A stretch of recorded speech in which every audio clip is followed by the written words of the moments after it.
you here. Radhe Radhe.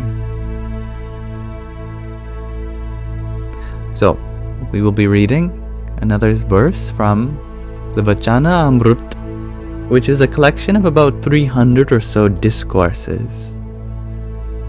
These discourses took place about 200 years ago.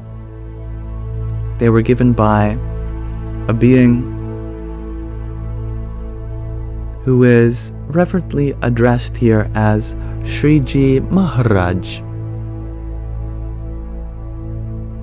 Right now we are reading Gadhadā 1:19. The interdependency of Atma Realization and other virtues. Atma is the true self. So, self-realization.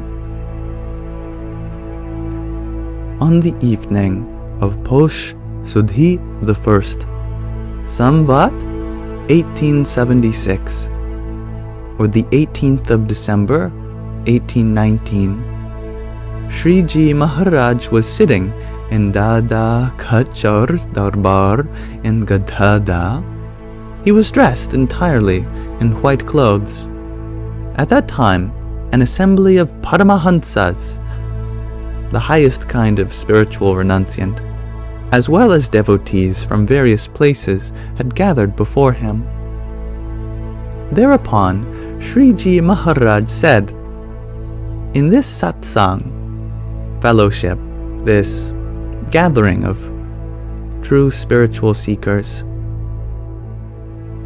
those devotees seeking their own ultimate liberation cannot fulfill that aim by self-realization alone, Atma Realization, nor can they fulfill that aim by lovingly offering the 9 types of bhakti, devotion alone, nor can they fill that aim by vairagya, dispassion for the world alone, nor can they fulfill that aim by swadharma alone, the highest kind of duty fulfillment. Thus, all 4 virtues, in other words, Atma Realization, Bhakti, Vairagya, and Svardharma, should be perfected since they are all dependent on each other. Now, please listen as I describe how these 4 virtues are interdependent.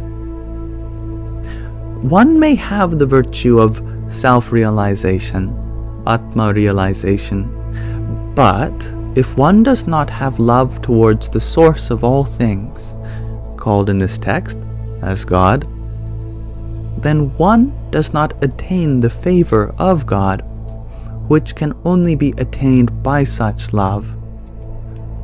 Such favor results in the attainment of the desirable and great divine power of not being overpowered by the gunas, the modes of Maya, material existence. If, on the other hand, one does have love for the source, God, but has not attained Atma, self-realization, then, due to the belief that oneself is the body, that love cannot be perfected. One may have both the virtue of Atma, self-realization, and love for God, but if one lacks firm vairagya, dispassion for the world, then the desire for worldly vishais, experiences of the senses, will prevent the perfection of Atma, self-realization, and love for God. Then again, one may have vairagya, dispassion for the world, but if one lacks the virtues of Atma Realization and love for God, one does not experience the profound bliss associated with the form of God.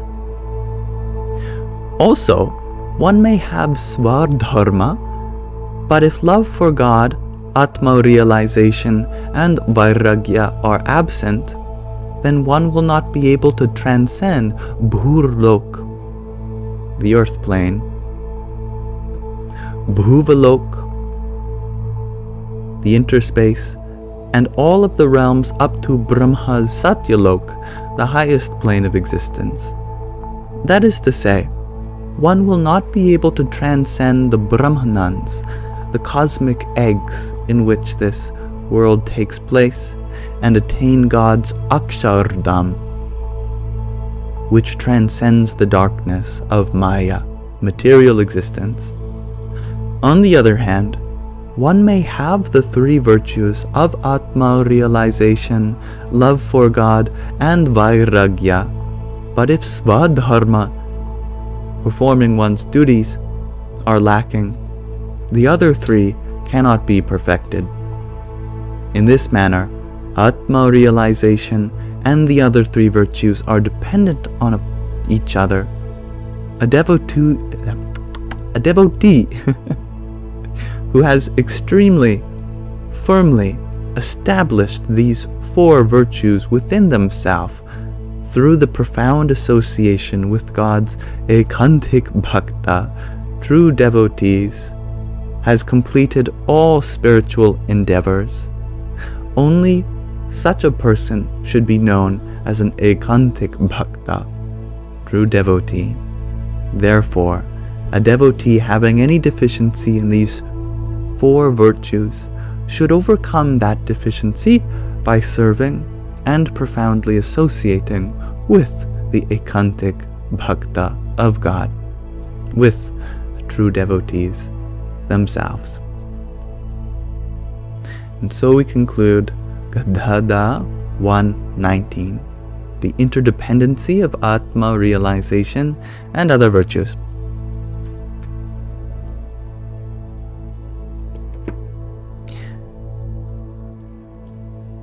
As always, those readings can be rather technical, but nonetheless, I thank you all for listening with me.